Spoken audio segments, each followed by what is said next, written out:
బట్టి మరొక రోజులోనికి దేవుడు మనలందరినీ నడిపించాడు. ఈ రాత్రి మన ధ్యానాంశము గలతీయులకు రాసిన పత్రిక. బైబిల్లో ఉన్న వారందరూ చూడండి దయచేసి. గలతీయులకు రాసిన పత్రిక 6వ అధ్యాయము 14వ వచనాన్ని ధ్యానం చేసుకుందాం. గలతీ 6:14 నేను చదువుతాను, నాతో కలిసి అందరూ బిగ్గరగా చెప్పండి. అయితే, కొంచెం సౌండ్ పెంచి చెప్పండి. అయితే మన ప్రభువైన యేసుక్రీస్తు సిలువయందు తప్ప మరి దేని యందును అతిశయించుట నాకు దూరమవునుగాక. ఇంకా జాగ్రత్తగా వినండి. అపోస్తులైన పౌలు గారు ఒక చక్కని మాదిరి మనకు తెలియచేస్తూ ఉన్నా. యేసయ్య సిలువే నాకు అతిశయము అంటున్నా. యేసయ్య సిలువే అతిశయం. ఈ లోకంలో అనేక రకాలుగా అనేక మంది వారి వారి యొక్క స్థాయిలను బట్టి, లేక వారి యొక్క స్థితులను బట్టి, లేదా వారికి ఉన్నటువంటి వాటిని బట్టి అతిశయిస్తూ ఉంటారు. అపోస్తులైన పౌలు గారు అంటున్నాడు, సిలువే నాకు అతిశయము. సిలువే నాకు అతిశయం. బైబిల్లో చాలా ప్రాముఖ్యమైన మాట ఇది. ఎందుకంటే పౌలు గారు ఏమీ లేనివాడు కాదు, చేతగానివాడు కాదు, చదువు రానివాడు కూడా కాదు. పౌలు యొక్క ఉన్నతమైన స్థితి ఉంది. పౌలు కాకముందు పౌలు సౌలుగా ఉన్నాడు. ఆ సౌలుగా ఉన్నప్పుడు ఆయన స్థితి లోకముల ఆనాటి ప్రజల్లో ఉన్నతమైన స్థితి. అయితే ఆ స్థితిని బట్టి నేను అతిశయపడను, కానీ నేను సిలువను బట్టి అతిశయపడతానంటున్నాను. ఈ లోకంలో నీకు ఎన్ని ఉన్నా యేసయ్యను బట్టే నువ్వు ఆనందించాలి. కానీ ఈ లోకములో ఉన్నవి ఏవి కూడా నిన్ను పరలోకానికి చేర్చవు. అది జ్ఞాపకం ఉంచుకోవాలి. చూడండి, వాక్యంలో మనం గమనిస్తే యెషయా గ్రంథము 13వ అధ్యాయము 11వ వచనంలో మనం చూస్తే, యెషయా గ్రంథం, లోకుల చెడుతనమును బట్టి, శిష్యుల యొక్క దోషమును బట్టి, దుష్టుల యొక్క దోషమును బట్టి నేను వారిని శిక్షించబోచున్నాను. అహంకారుల యొక్క అతిశయమును నేను మాన్పిస్తాను. కొంతమంది అహంకారం అంటే గర్వం. లోకములో ఉన్న ఫలానా వాటిని బట్టి గర్వించేవారు ఉంటారు.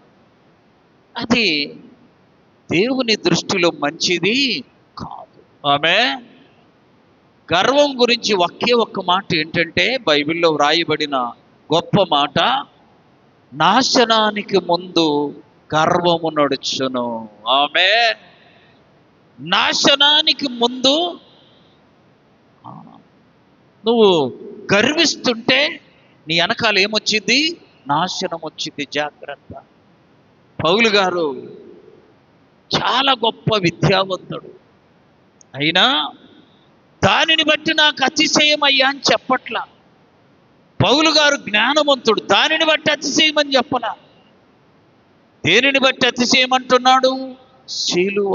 సిలువ సిలువ యందే నాకు అతిశయము. సిలువ యందు తప్ప మరి దేని యందు నాకు అతిశయము లేదు. సిలువే అతిశయము. ప్రియులారా, గమనించండి, ఈ లోకములో సత్యాన్ని తెలుసుకున్న వారికి మర్మము అర్థమవుతుంది. సత్యాన్ని గుర్తెరిగిన వారికి మర్మం అర్థమవుతుంది. చూడండి, వాక్యములో గమనించినట్లయితే పౌలు గారి యొక్క వాస్తవ స్థితిని చూద్దాం. అపోస్తుల కార్యముల గ్రంథం 22వ అధ్యాయం 3వ వచనం. నేను కిలికియలోని తార్సులో పుట్టిన యూదుడను.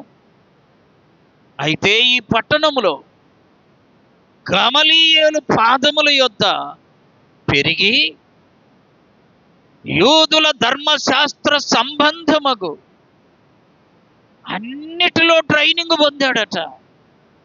అన్ని విషయాల్లో తెలుసుకున్నాడు. ఇంకా చూడండి వాక్యములో ఫిలిప్పీలకు రాసిన పత్రిక 3వ అధ్యాయము 5వ వచనం. ఫిలిప్పి 3:5. 8వ దినమున సున్నతి పొందితిని, ఇశ్రాయేలీ వంశపు వాడనై బెన్యామీను గోత్రములో పుట్టి హెబ్రీల సంతానమైన హెబ్రీయుడనై ధర్మశాస్త్ర విషయములో పరిచయుడనై ఆసక్తి కలిగి అన్ని నేర్చుకున్నాడు. ఇంకా చూడండి 26వ అధ్యాయము అపోస్తుల కార్యముల గ్రంథం 26వ అధ్యాయము 24-25 వచ్చిన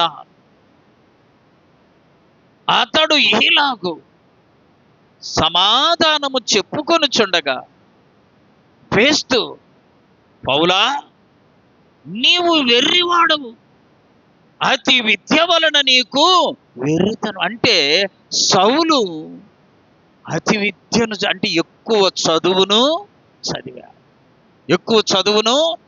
అంటే బాగా చదువుకున్నవాడు, మరి ధర్మశాస్త్రంలో బాగా ట్రైనింగ్ అయిన వాడు, అన్ని అధికారము కలిగిన సౌలుగా జీవిస్తూ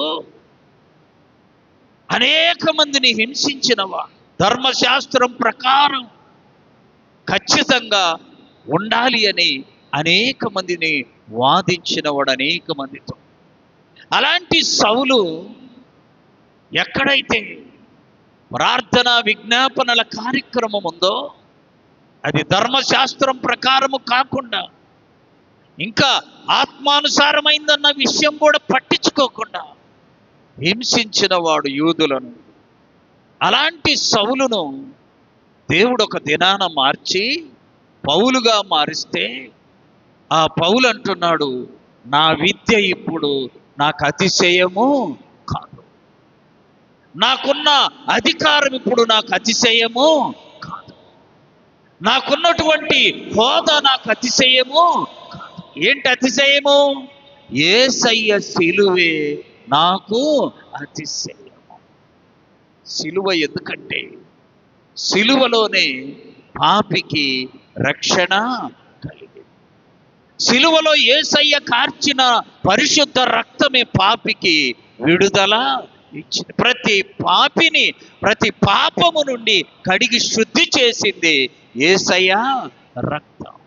కాబట్టి సిలువే నాకు అతిశయం. ఇక బైబిల్లో చూస్తే కొంతమంది కొన్నిటిని చూసికొని అతిశయపడిన వారు ఉన్నారు బైబిల్లో. చూడండి సమూయేలు మొదటి గ్రంథం. సమూయేలు మీరు పైన కూర్చుంటారా? పర్లేదు, ఇబ్బంది లేదు. సమూయేలు మొదటి గ్రంథం చూడండి 17వ అధ్యాయము 16వ వచనం. మొదటి సమూయేలు 17-16. ఆ ఫిలిష్తీయుడు ఉదయమునను సాయంత్రమునను బయలుదేరుచు 40 దినాలు తనను తాను అగపరుచుకున్నాడు. ఈయనెవరు? గొల్యాతు. గొల్యాతు యొక్క స్థితి ఏంటో 4వ వచనం చదువు. 4, 5, 6, 7. గాజు వాడైన గొల్యాతు అను ఒక శూరుడు ఫిలిష్తీయుల దండులో నుండి వచ్చి 6 ముళ్ళ జానడంటే బాగా ఎత్తైన వాడు. 6 అడుగులు ఉండంటే మన సామెత ఉంది కదా ఆంధ్రాలో, సామెత ఏంటి? 6 అడుగులంటే అందగాడ, 6 అడుగులుంటే అంటే ఎత్తుంటే మంచిదే. గొల్యాతు ఎత్తును బట్టి అతిశయించాడు. ఇక 5వ వచనం, 6వ వచనం, 7వ వచనం చూస్తే అతడు వాడుచున్న యుద్ధ ఆయుధాలు గొప్పగా ఉన్నాయి. అతని ఈట ఎంత బరువు ఉందో రాయబడింది. అతని బల్యము ఎంత బరువు ఉందో రాయబడింది. అతని యొక్క బాణాలు ఎంత బరువున్నాయో రాయబడ్డాయి. అసలు మనిషే చెప్పండి చాలా ఎత్తు. వీటన్నిటిని బట్టి గొల్యాతు ఒక మాట అంటున్నాడు. ఏమనో తెలుసా? మీరందరూ యుద్ధం చేయాల్సిన పని నేను ఒక్కడిని వస్తా, మీ అందరిలో ఒకడు రండి, నన్ను కొట్టుకొని గెలుచుకొని వెళితే మా ఊళ్ళందరూ మీకు దాసులు అవుతారు. మీ వాడు నన్ను కొట్టి గెలిస్తే మీ వాళ్ళందరూ నాకు. ఇట్లా ఎన్ని రోజులు చెప్పాడట? 40 రోజులు. ఉదయం వస్తుండు, సాయంకాలం వస్తుండు. తెలుసారా? ఇశ్రాయేలీయులకి ఎవడికి ధైర్యం చాలా. ఎందుకని? చూడటానికి ఎంత ఉండు చెప్పాలి. ఏం లాభం? ఒకసారి మా ఇంటికి ఒక ఆయన పని చేయడానికి వస్తా, గోడ కట్టిస్తా, చాలా ఎత్తుంటే అయ్యి ఒక షాంపూది ఆ పని నేను డబ్బులు ఇచ్చి పంపితే దొనకొండ మొత్తం తిరిగి ఇక గంటకు వచ్చాడు. ఎక్కడికి పోయామంటే అక్కడ తిరిగిన షాంపూ లేదా. ఈయన నేను షాంపూ చెబితే స్టాంపు అడుగుతుండు. స్టాంపులు ఉండే దర్శిలు. ఎలా ఎత్తి ఎంతుండు? 6.5 అడుగు. ఆ పక్కనోడు అంటుండే, మరి నీ పుటక చూస్తే ఉంది కదరా, నీకు షాంపూ ధ్యాను. షాంపూ కాదు ఆయన ట్యాంపు అడిగిన. ట్యాంపులు అడిగితే దర్శిలు ఉంటాయి. ఏడబోయి వస్తాడు దర్శి. అంటే ఎత్తున్నాడు కానీ జ్ఞానము లేదు. గొల్యాతు ఎత్తున్నాడు, బలమున్నాడు, ఆయుధాలు గొప్పగా ఉన్నాయి. కానీ అతని మాటకు ఎదురు నిలిచే వ్యక్తి ఇశ్రాయేలీయులలో ఒక్కడు కూడా. ఏం చేయాలి? ఉదయం వస్తుండు, అమ్మా చెప్పండి, చాలించు కదా. దావీదు వచ్చాడు. దావీదు రాగానే ఒక మాట అంటున్నాడు. చదవండి, అదే అధ్యాయము 45వ వచనం. నీవు కత్తియు ఈటయు అమ్మా బల్యమును ధరించుకొని నా మీదికి యుద్ధానికి వస్తున్నావు. అయితే నీవు తిరస్కరించిన ఇశ్రాయేలీయుల దేవుడైన సైన్యములకు అధిపతియగు యెహోవా పేరట నేను నీ మీదికి వస్తున్నా. నీ దగ్గర కత్తి ఉంది, ఈటుంది, పల్లెం ఉందయ్యా. నువ్వు అవి చూసి ఏమవుతున్నావు? అతిశయపడుచున్నావు. ఇంకా నాకేమీ పర్వాలేదు అనుకున్నా. నేను అవన్నీ పట్టుకోలా. వాటన్నిటి వైపు నేను చూడను. నేను నా దేవుని నామం పేరట నీ మీదకి వస్తున్నా అని దావీదు 49వ వచనం చదవండి. సంచిలో చెయ్యి వేసి అందులో నుండి ఒక రాయి తీసుకొని ఒడిసెలతో విసరి ఫిలిష్తీయుని నుదుట కొట్టాడు. గొల్యాతు దేన్ని చూసి అతిశయపడ్డాడు చెప్పాలి? తన ఎత్తును చూసి అతిశయపడ్డాడు. దావీదు దేనిని చూసి అతిశయపడ్డాడు? యేసయ్య నామం. ఆమేన్. యేసయ్య నామంలో శక్తి ఉన్నదయ్యా.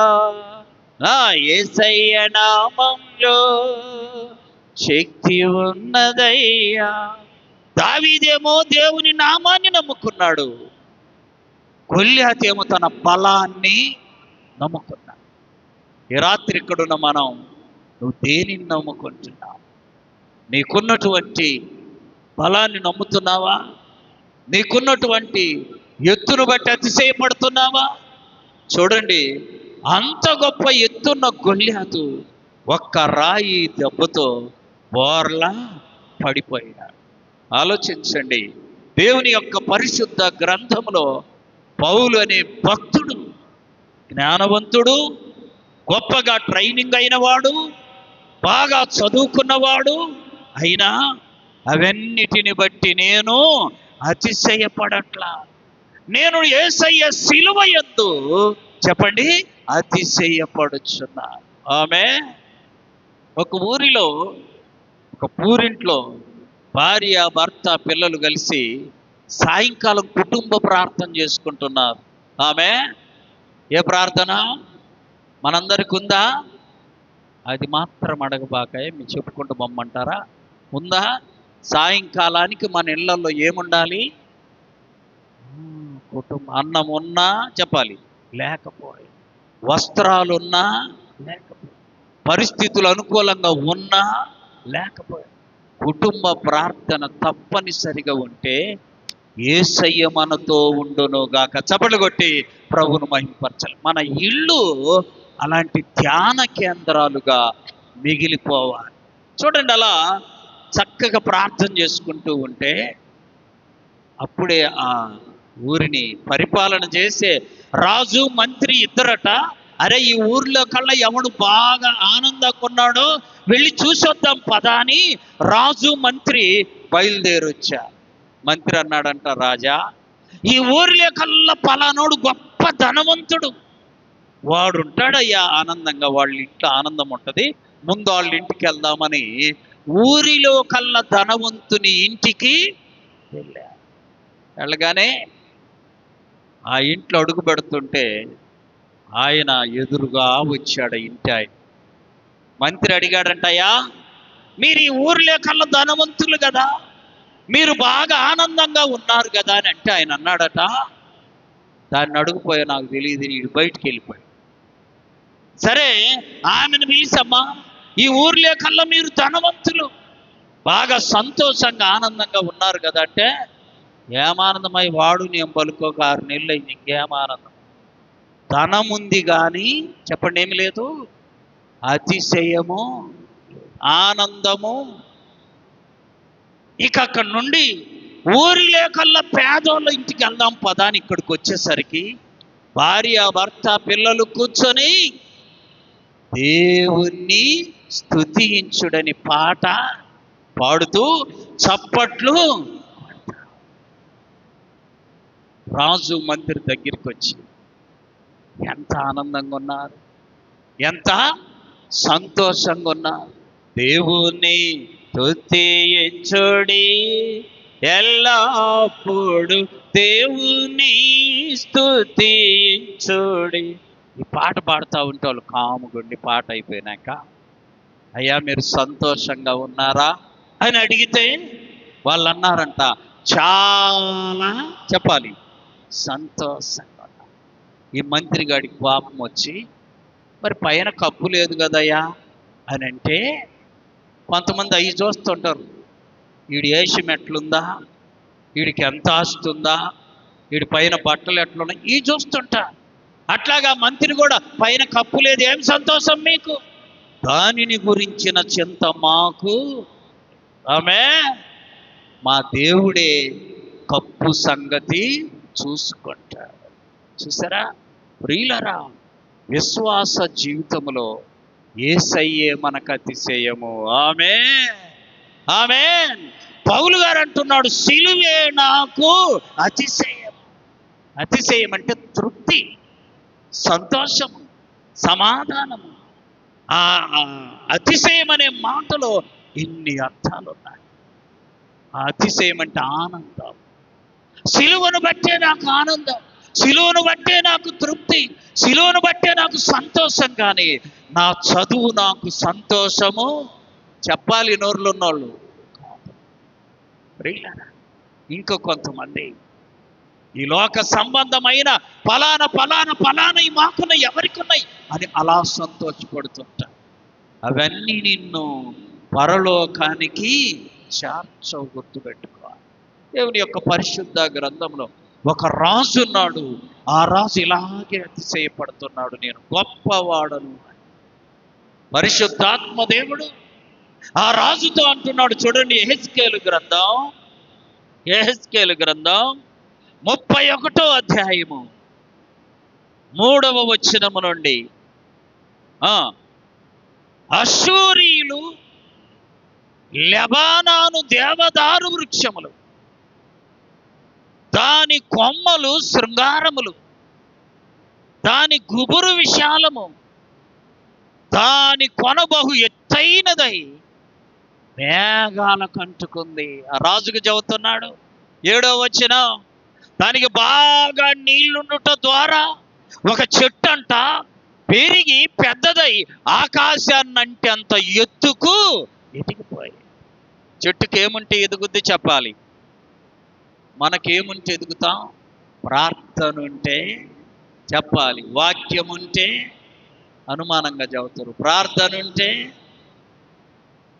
చాలా కాలం క్రితం మా ఇళ్ళ దగ్గర ఒక టీచరు, భార్య భర్తలు ఇద్దరు టీచరు, వాళ్ళకు ఒక బొడ్డోడు పుట్టి కింద పడవని ఇట్లా కింద నడవని ఇట్లా ఎత్తుకొని అలా అలా ఉదయం జలుబు చేస్తే సాయంత్రం జ్వరం వస్తుంది, రేపు ఉదయం ఈ రోజు తినాలంటే ఇల్లు నీకు రకరకాల వ్యాధులు. వాళ్ళిద్దరూ హాస్పిటల్కి తీసుకొని పోతా ఉంటే ఒకరోజు ఒక ఆయన ఎరుకలాయన గంపలల్లుకుండే ఎరుకలాయన ఎదురయ్యమ్మా ఏంది 2 రోజులకు ఒకసారి హాస్పిటల్కి తీసుకొచ్చా మీ అబ్బాయిని అంటే వాళ్ళు అంటారు, ఏం చేసామయ్యా, నిన్న జ్వరము, ఈరోజు జలుబు, ఈరోజు తలనొప్పి అవన్నీ చెప్తా ఉంటే వాళ్ళు ఆయన అంటుండ మా పిల్లలకి చెప్పండి ఏమి రాదు, రమ్మన్నా జ్వరము రమ్మన్నా ఆయన చెబుతున్నాడు అమ్మ, నేను కాదు ఆయన అంటున్నాడు. జలుబు చేయమన్నా ఓ పంతులు మీరేమి నీళ్ళు తాగేది ఫిల్టర్లో నీళ్ళు తాగేది, మేము గుంటలో నీళ్ళు తాగుతాం, మాకేమీ ఎక్కడొచ్చింది ఇది మా కింద నడవబా, ఎండ వస్తుంది ఇంట్లోకి రా, ఎండ తగులుద్ది ఇంట్లోకి రా. జబ్బులు వచ్చేది అన్నీ అందుకే, ఎండ తగిలితే జబ్బులు రావు. మనం మన బిడ్డల్ని ఏం చేస్తాం, అమ్మమ్మ ఎండకి వెళ్ళాడు తీసుకొని నీళ్ళు ఐదాగు మాకు ఫిల్టర్లో నీళ్ళ, ఫ్రిడ్జ్లో నీళ్ళ, లేని వారి అన్నీ వస్తా ఉన్నాయి మన వాళ్ళకి కదా. వాళ్ళు గుంటలో నీళ్ళు తాగితే ఏమి, మాకు చూడమ్మా జబ్బులు వస్తున్నాయా, మీకు డబ్బులు వస్తున్నాయి జబ్బులు వస్తున్నాయి. ఆయన అంటున్నాడు మీకు డబ్బులు వస్తున్నాయి జబ్బులు, మాకు డబ్బులు రావు, చెప్పండి మా పనే మాకు ఆనందం. ఆమె ఈ చెట్టు అంట నీళ్లుండేసరికి పెద్దది అయిపోయింది. ఆ చెట్టు అంట 10వ వచనం చదవాలి, అదే అధ్యాయం. నీ ఎత్తును బట్టి నీవు అతిశయపడింది. చెట్టు అంట నేను అందరికంటే ఎత్తుగా ఉన్నానని ఏం చేసింది, అతిశయం. ఒకరోజు పెద్ద సుడిగాలి వచ్చింది, ఇంకా చెప్పాలా ఏం జరిగింది, మొత్తం ఎరిగి. ఎవరి చేతులు ఉంది గాలి, చెప్పాలి జాగ్రత్త. నువ్వు ఎత్తును బట్టో నీకున్న దాన్ని బట్టో అతిశయపడమాక.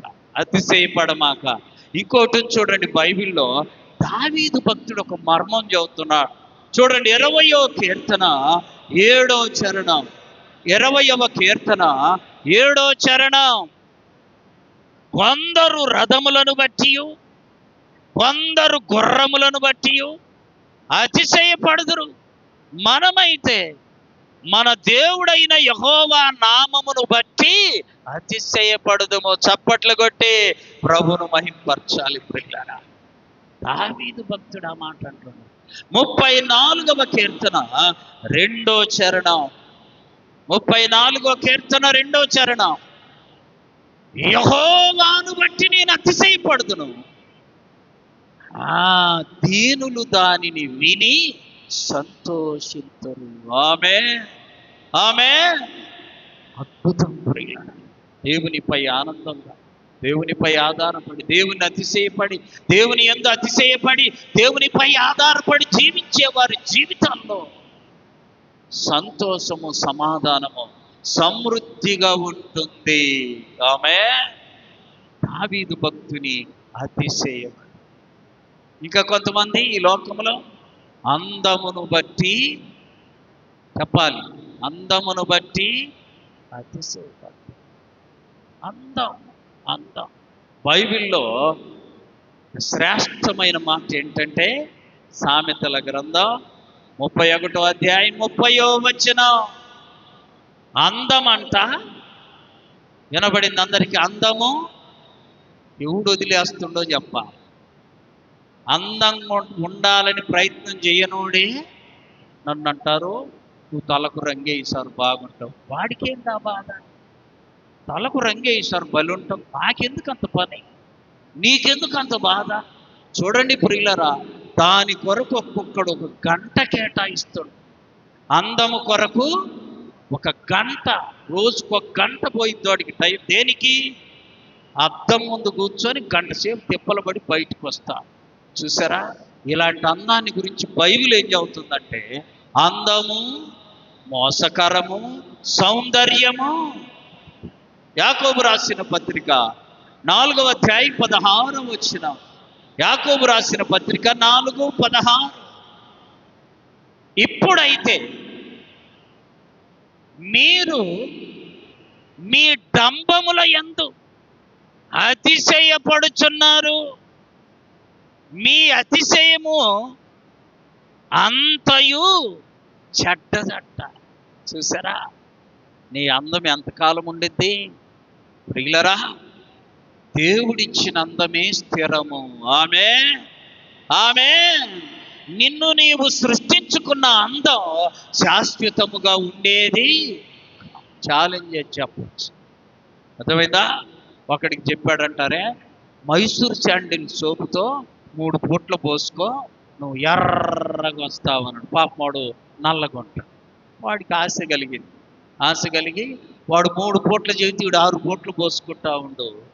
సబ్బులు అయిపోతున్నాయి కానీ, సబ్బులు కొని డబ్బులు అయిపోతున్నాయి కానీ వీడి కలరు ఎందుకీడి అన్ని తిరిగి తిరిగి అప్పుడు ఒక డాక్టర్ కాడికి పోయాయి, నేను ఎర్రగా రావాలంటే, అరే మీ అమ్మ ఎలా ఉంటుంది? నల్లగా. మీ నాన్న ఎలా ఉంటాడు? ఇంకా నిన్ను మార్చోడు ఈ భూమి మీద ఎవడు?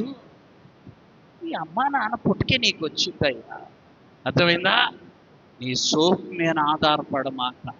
అందం మీద ఆధారపడి చాలా మంది సమయాన్ని కోల్పోయారు. ఆ గంట నువ్వు ప్రార్థన చేయి, నా దేవుడు నిన్ను అత్యధికంగా ఆశీర్వదించునుగాక. ఆ గంట నువ్వు వాక్యం చదువు, జ్ఞానముతో దేవుడు నిన్ను నింపునుగాక. ఈ లోకములో ఉన్న అందం, ఐశ్వర్యం సమస్తము ఒకనాడు వ్యర్థమై, కాబట్టి నువ్వు దాన్ని నమ్ముకోమాట. బైబిల్లో మాట వ్రాయబడి, ఇవన్నీ చెడ్డవి, ఇవన్నీ మంచివి కాదు. ఈ అతిశయాలన్నీ వ్యర్థమైపోతాయి. పౌలు గారు ఇవన్నీ చూశాడు, అన్ని అనుభవించాడు. చివరికి వచ్చి అంటున్నాడు, నా యేసయ్య సిలువే నాకు అతిశయం. యేసయ్య సిలువే అతిశయము కానీ మరి ఏది నాకు అతిశయము? ఇంకొక మాట ఉంది బైబిల్లో, చూడండి. కొరింథీయులకు రాసిన మొదటి పత్రిక 13వ అధ్యాయం 19వ వచనం. 1 కొరింథీ 13:19. చూడాలి, 9వ వచనం, క్షమించండి, 9వ వచనం. కొంత మట్టుకు ఎరుగుదుము, కొంత మట్టుకు ప్రవచించుచున్నాము, కానీ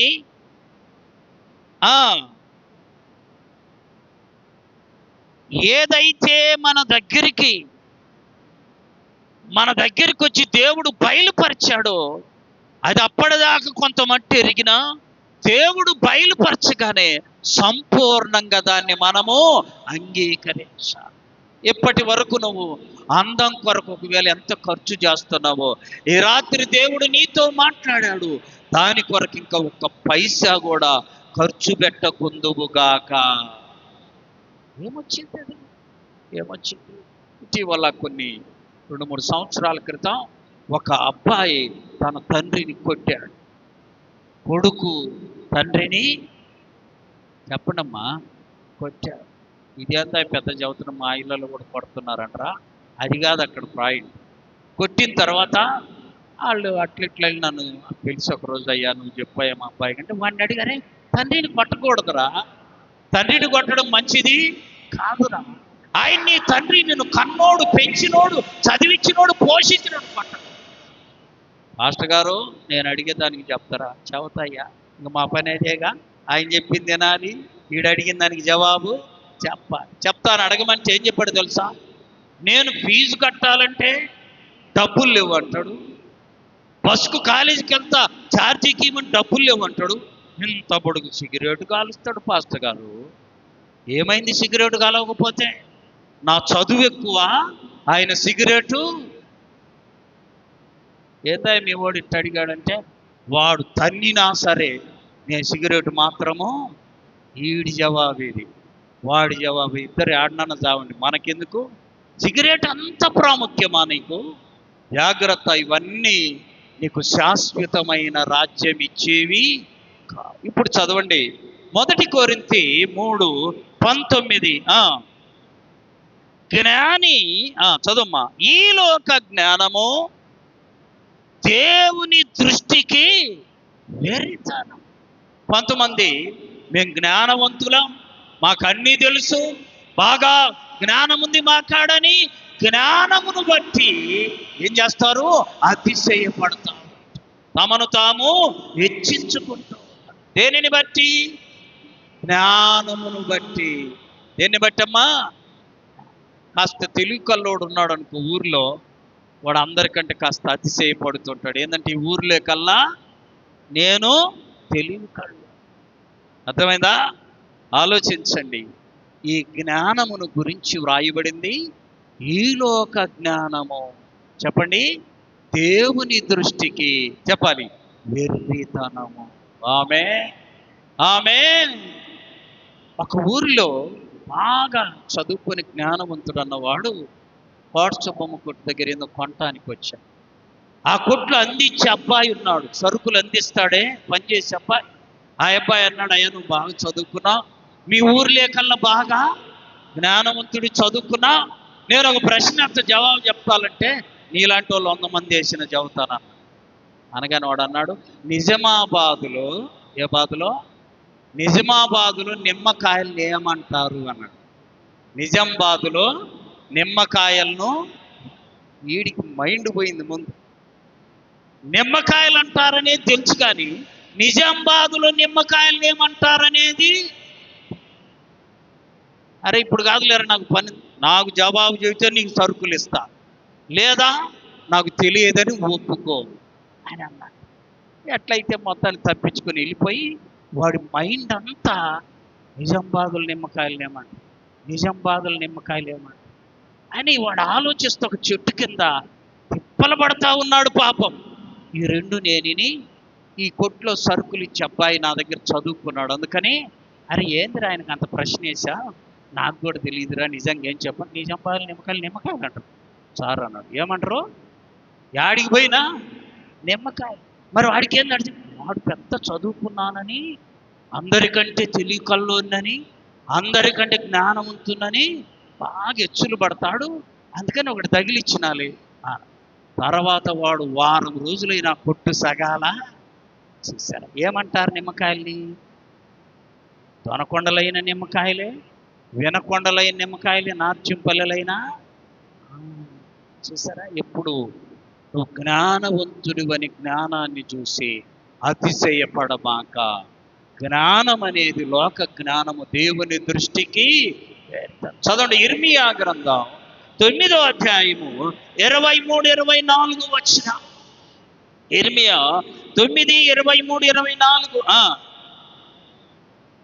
దేవుడు ఈలాగు సెలవిచ్చుచున్నాడు, జ్ఞాని తన జ్ఞానమును బట్టి, శూరుడు తన శౌర్యమును బట్టి అతిశయించకూడదు. ఆమేన్. ఈ నిమ్మకాయల కత్తి ఇంతవరకు బాలా. వారం తర్వాత వాడు ఇంటి దగ్గర నుంచి వస్తుంటే వాడిని కాసుకొని ఆయన చదువుకున్నాడు, అరే నీకు దండం పెడితే రారాని పక్కకి తీసుకెళ్ళి, అరే నీకు 100 రూపాయలు ఇస్తా. చెప్పరు 100 కాదు పంతులు 500 ఇచ్చేసి అవుతాను. ఈడు వెయ్యి ఇచ్చేటట్టుండని వాడికి అర్థమైంది. 500 ఇచ్చినాక నిమ్మకాయలు అంటారు అన్నాడు. జవాబు ఏంటిది? అదేంద్ర అట్ట చెబితే, నేను నీకు కావాలని చెప్పా. నిజంగానే ఎక్కడైనా నిమ్మకాయలే పంతులు, దొనకొండలైనా నిమ్మకాయ, వినకొండలైనా అని వాడు 500 తీసి నవ్వుకుంటా పోయా. చూసారా, ఎప్పుడు నీ జ్ఞానాన్ని బట్టి విర్రవీగకూడదు. జ్ఞాని తన జ్ఞానమును బట్టి, శూరుడు తన శౌర్యమును బట్టి అతిశయింపకూడదు. అక్కడే రాశాడు దేవుడు. చెప్పండి చదువుమా. దేనిని బట్టి అతిశయించవలెననగా, అతిశయించువాడు భూమి మీద కృప చూపుచు నీతి న్యాయములు జరిగించే దేవుణ్ణి బట్టి అతిశయించాలి. చప్పట్లు కొట్టి ప్రభువును మహింపరచండి ప్రియులారా. దేన్ని బట్టి అతిశయించాలి? నీతి న్యాయములు జరిగించే దేవుడున్నాడు మనకి, ఆయనను బట్టి అతిశయించు. ఆయన నిన్ను ఆశీర్వదించే, దీవించే, కృప చూపే ఆయనను బట్టి అతిశయించు. నువ్వేదో చదువును బట్టి, జ్ఞానమును బట్టి, నీకున్న అందాన్ని బట్టి, నో, వాటిని బట్టి నువ్వెన్నడు అతిశయించా. వాక్యం అలా సెలవిస్తుంది. ప్రియులారా, జ్ఞానులు అనుకున్న వాళ్ళందరూ, తెలివి కళ్ళం అనుకున్న వాళ్ళందరూ వచ్చి యేసు ప్రభు దగ్గర సాగిల పడుతున్నారు. కారణం ఏంటో తెలుసా? వారి జ్ఞానము వారికి ఉన్న వ్యాధిని పోగొట్టలే. ఆమె మొన్న ఒక సాక్ష్యం విన్నా. డాక్టర్లు ఏం చెప్పారు? ఇంక నీ జబ్బు నయంగా, నువ్వు బ్రతకవు. ఏమొచ్చింది? ప్రభుని అడిగింది, ప్రభు స్వస్థపరిచాడు. బ్రతకవన్నామా బ్రతికి. దేవుడు మాత్రమే మనలను ఆదరించే, భూమి మీద కృప చూపే ఆ దేవుణ్ణి బట్టి నీవు ఆనందించు. అంతేకాని నీకున్న జ్ఞానము చొప్పున, నీకున్న ఐశ్వర్యము చొప్పున, నీకున్నటువంటి బలము చొప్పున, నీ ఎత్తును బట్టి, నీ అందమును బట్టి, నీకున్న ధనమును బట్టి ఎన్నడు నీవు అతిశయించకూడదు. చెప్పాలి, ఎన్నడు మనము అతిశయం. కొలసీలకు రాసిన పత్రిక చదవండి. కొలసీలకు రాసిన పత్రిక 2వ అధ్యాయం 3వ వచనం. బుద్ధి, అందరు తీయాలి బైబిల్, అందరు బైబిల్ తీయండి. బుద్ధి, జ్ఞానము, సర్వ సంపదలు యేసయ్యలో ఉన్నవి. చప్పట్లు కొట్టి ప్రభువును మహింపరచండి. నీకు బుద్ధి తక్కువ ఉందా? జ్ఞానము తక్కువ ఉందా? ప్రభువులోనే ఉంది. యాకోబు రాసిన పత్రిక 1వ అధ్యాయము 7వ వచనం. మీలో ఎవరికైనా జ్ఞానము కొదువుగా ఉన్న ఎడల వాడు దేవుణ్ణి అడగవలెను, దేవుడు వానికి జ్ఞానము ఇస్తాడు. ఎందుకో తెలుసా? బుద్ధి, జ్ఞాన, సర్వ సంపదలు యేసు ప్రభునందున్నాయి. ఆమేన్, ఆమేన్, ఆమేన్. ప్రభువులోనే నీకు జ్ఞానం వచ్చింది ప్రియులారా. ప్రభువులోనే నీకు బుద్ధినిస్తాడు. దేవుని యొక్క మహాకృపను బట్టి ఈ రాత్రి పౌలు ఎలా సిలువ యందు అతిశయించాడో మనమందరము కూడా యేసయ్య ఆ సిలువ యందు అతిశయించుదుము కాక. చూడండి, కొరింథీయులకు రాసిన మొదటి పత్రిక 1వ అధ్యాయము 27, 28, 29 వచన. ఏ శరీరియు దేవుని ఎదుట అతిశయింపకుండునట్లు జ్ఞానులను సిగ్గుపరచుటకు లోకములో ఉన్న వెర్రి వారిని దేవుడు ఎన్నుకున్నాడు. ఆమేన్, ఆమేన్. సౌలేమో రాజు, సౌలు కొడుకైన యోనాతానేమో రాజుకు కొడుకు. సౌలేమో రాజు, సౌలు కొడుకైన యోనాతాను రాజుకు కుమారు కదా. అయితే ఆ దావీదు వచ్చి గొల్యాతును చంపి వస్తుంటే ప్రజలందరూ అన్నాడంట, సౌలు 1000 కొలది, దావీదు 10,000 కొలది. చూసారా? సౌలు రాజే, సౌలు కొడుకైన యోనాతానుకు ఆ మాట బాధ కలగల, కోపము కలగల, అసూయ కలగల. దావీదును చూసి సంతోషించా. దేవుని మహాకృపను బట్టి మనలో ఎవరినైనా దేవుడు హెచ్చిస్తే వాని చూసి సంతోషించాలి కానీ, ఆనందించాలి కానీ అసూయ చెందకూడదు. ప్రియులారా, దేవుడిచ్చే జ్ఞానము ఎదుట ఈ లోక సంబంధమైన జ్ఞానము నిలువనే నిలబడాలి, ఎదురుగా నిలబడాలి. ప్రభు ఇచ్చే జ్ఞానం అంత గొప్పది. ఆ జ్ఞానం కావాలన్నా, ఆయన యొక్క నిత్యత్వం కావాలన్నా ఆ దేవుడే మనకు అతిశయం. ఆ యేసయ్య సిలువే మనకు అతిశయం. కానీ నీకున్న ధనము కాదు, నీకున్న ఘనము కాదు, నీకున్న హోదా కాదు, నీకున్నటువంటి ఈ భూమి మీదనున్న ఏదైనా నిన్ను పరలోకము చేర్చలేదు. యేసయ్య సిలువ ఎందే మనము నిరీక్షణ ఉంచాలి, అతిశయపడాలి, ఆయన యందు విశ్వాసం ఉంచాలి. మనల్ని ఆయన పరలోకము చేర్చే దేవుడు. అతి కృప పరిశుద్ధాత్మ దేవుడు వాక్యం విన్న మనందరికీ దయచేయునుగాక. మోకరించండి, ప్రార్థన చేసుకుందాం.